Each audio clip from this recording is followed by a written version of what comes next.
My grandmother always told me, do not fuck with politics. Okay? Why?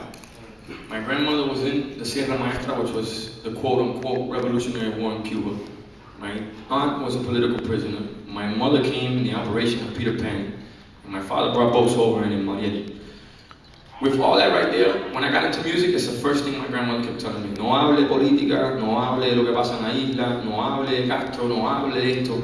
And I told her, no, if I got a voice, I got to speak out, and people got to hear, what the fuck I'm talking about.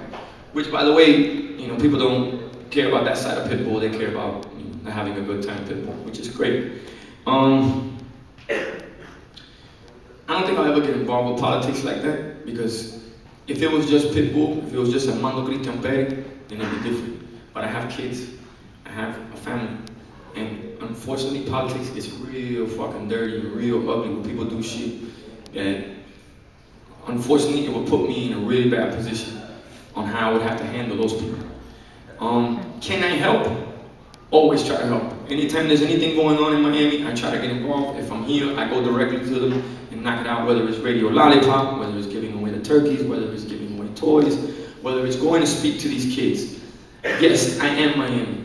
Yes, I did come from the fucked up parts of Miami, and yes, I had a fucked up time. And we're talking about in the 80s when Miami was in Miami, the cocaine capital. And my family was very affected by everything that went on in Miami.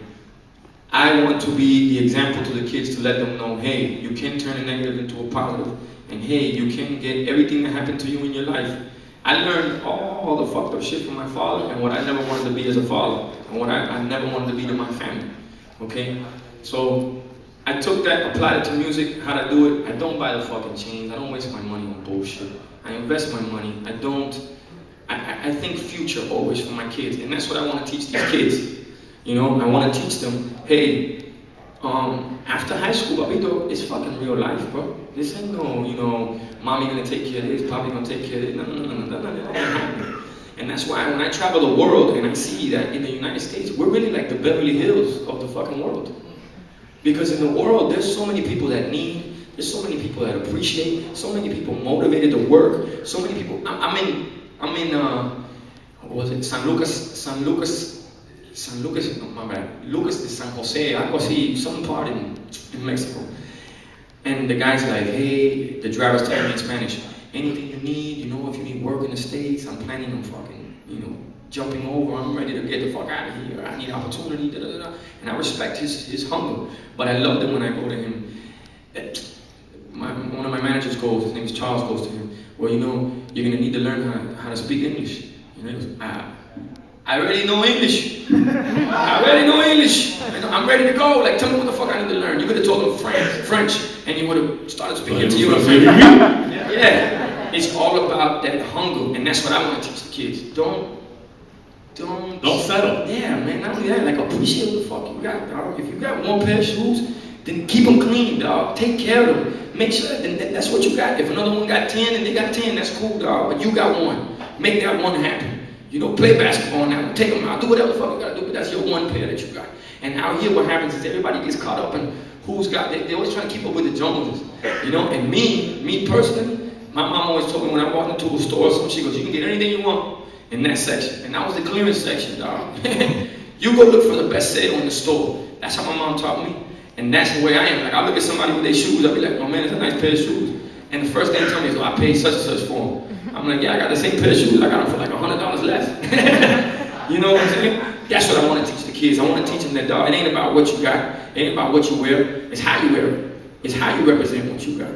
And hopefully, as I, grow, con la ayuda de Dios, with God's help, I'm able to do that for these kids and let them know, like, I can talk to you on your level, dog. I'm not an angel. I fucked up a lot. Last known me for 10 years. He seen me fuck up a lot. Laz has had to stop me a lot of times and go, Pig, do you want to end up here or do you want to end up here? I know where you come from. I know what you're about.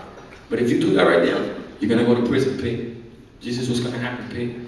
Look forward, Pig. Look forward, Pig. And thank God I have people like Laz, people like my best friend Eddie, may he rest in peace, that kept me on the right track, took me out of that bullshit. That's what I want to be to these kids. I want to be their Eddie. I want to be their Laz, to tell them, hey, no, dog, if you just look a little bit forward, just a little bit forward, your whole life can change.